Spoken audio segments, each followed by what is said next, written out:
Houston life.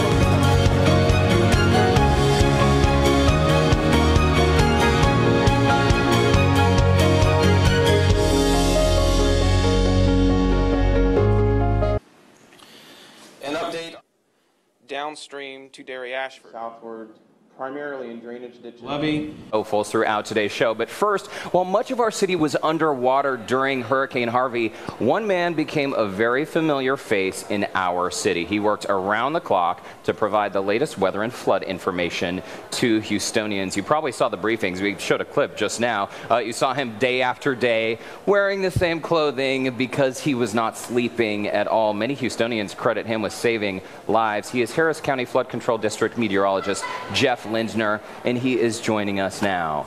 Jeff, welcome to the show. Oh, absolutely. Thanks for having me. Wait a minute. So have things slowed down for you at all since the flooding?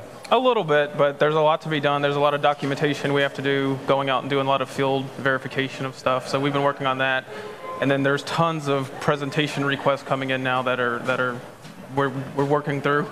I have a million questions for you because it really is true. I mean, I laughed about it in the intro. You didn't change your clothes for days. I read that you slept only 30 minutes for the first few days of the flooding.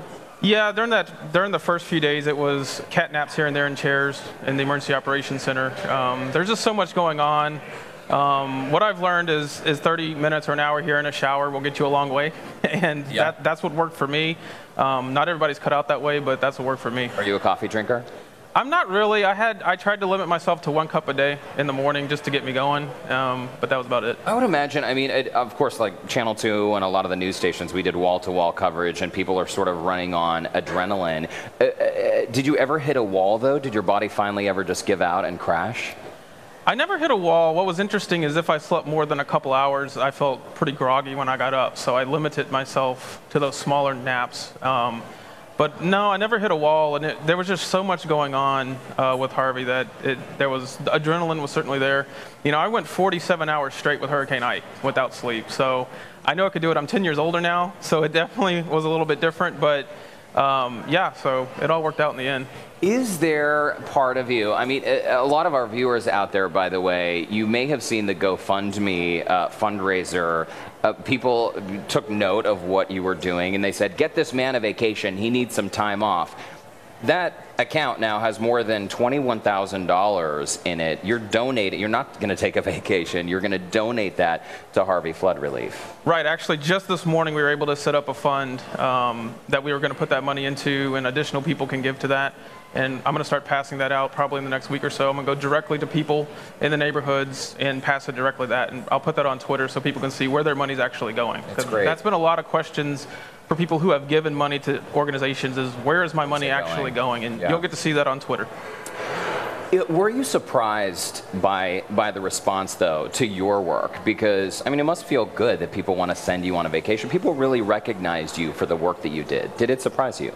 Oh, absolutely. And, you know, one thing that I didn't even realize how impactful what I was doing was even happening until about 5 days after. That Friday after the flood is when I realized how big of an event this was, not only locally but nationally. Because when you're in the Emergency Operations Center, you're in this room, and you don't really get to see a lot of the coverage that's going on and hear what's going on. And so that Friday when the GoFundMe thing was set up and it started getting money and people started asking me about it, that's when I started to realize how big of an impact not only Harvey was, but what I was saying was, and how people were listening in some cases to every word I had to say. But during the event, I didn't necessarily realize that, nor did I realize how important the stuff is that I was saying. It's been really interesting to see the overwhelmingly positive response from the community, because obviously people in Houston know this was unprecedented. I mean, at the end of the day, though, you are a public official. You work for the Harris County Flood Control District, but you're also a person, and you have a family. So how did you deal with all of that? Well, where was your family during all of this? So my family and I have always talked about a hurricane plan, which we ask everybody to have a hurricane plan, just not me. And obviously this is a situation where you needed to have your hurricane plan. And so we had always talked about if a storm comes and threatens, they're going to leave the area. And they went up near the Austin area that Friday before Harvey made landfall. and they came back the Saturday after, so about a week. And I really didn't talk to them much while they were gone. That's one of the things, and it's just not me, but a lot of people in emergency management will tell you that's one of the things we tend to neglect some as our families during this. Because we're so busy, we don't pick up the phone and even say, hey, we're fine. We're that busy. And, you know, my own house was potentially going to be threatened, and I didn't even have time to even think about that. I was so focused on all the stuff that needed to get out, because it wasn't just one part of the county, it was every single part of this county that was being impacted, and the region. So there was a lot of information to get out. Well, we mentioned earlier that a lot of people credit you with saving a lot of lives, just getting information out to the public as quickly as you could. Part of saving lives, of course, is being prepared for another event like this, and part of that preparation is this Harvey Recovery Fair, right? It's partially recovery, but also being mindful of what could happen next, right? Yeah, that's the fair set up on Saturday in Eastern Harris County, and that fair is going to go into a lot of questions people have right now. People have a lot of questions. What do I do? What is FEMA doing? What is an SBA loan? And all that will help you at that recovery fair on Saturday. You can go there and they'll have booths set up. You can get questions answered. Harris County Engineering is going to be there to talk about things. The Flood Control District will be there.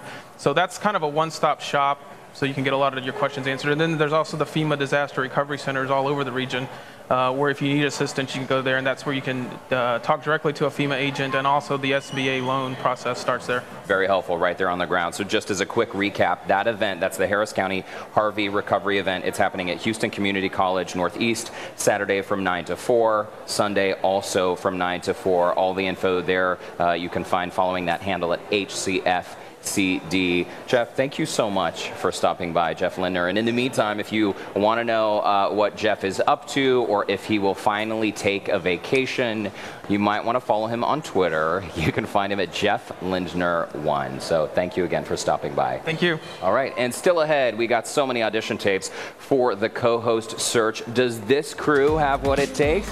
We'll find out coming up after the break.